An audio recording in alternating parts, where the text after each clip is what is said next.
Full auto. Full automatic. Good morning guys. Welcome to 5th generation hobby shop. Welcome to another unboxing and testing. 2011 Hi-Kappa 5.1 Type K with full automatic.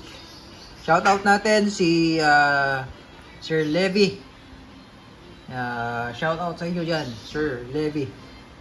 5.1 Type K.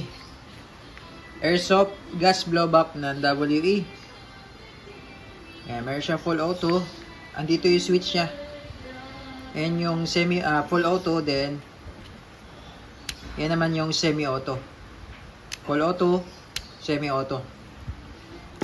Ito sa kabila, ito yung manual safety. Yan.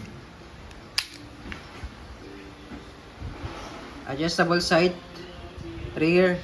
Yan na, adjust siya. Foundation elevation. With markings 0.45 ECP. Caliber 45 siya sa totoong barrel. Ayan. 5.1 inches. Mayroon siyang rail for accessories. Pwede mo siya malagyan ng flashlight or laser. Yung sight niya sa front naka-fix. Ayan. 30 rounder capacity magazine. Mabigat. Gas powered. Airsoft BBs. Testing. Ito yung magazine, 30 rounder.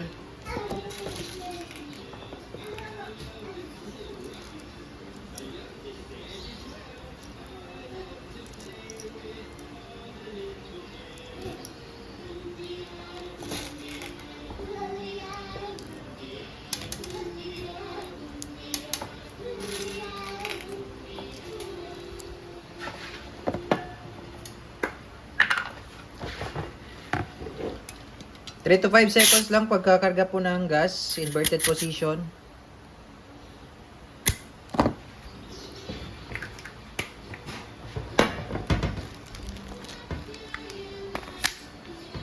(2011) Hi-Kappa 5.1 Type K.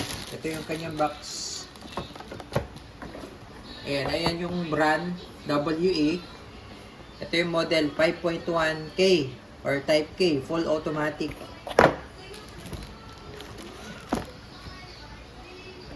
Testing, full auto, full automatic.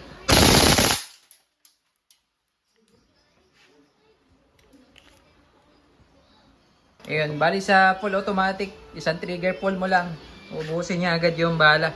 Nag-load tayo ulit, panibago. Lagay natin sa semi-auto.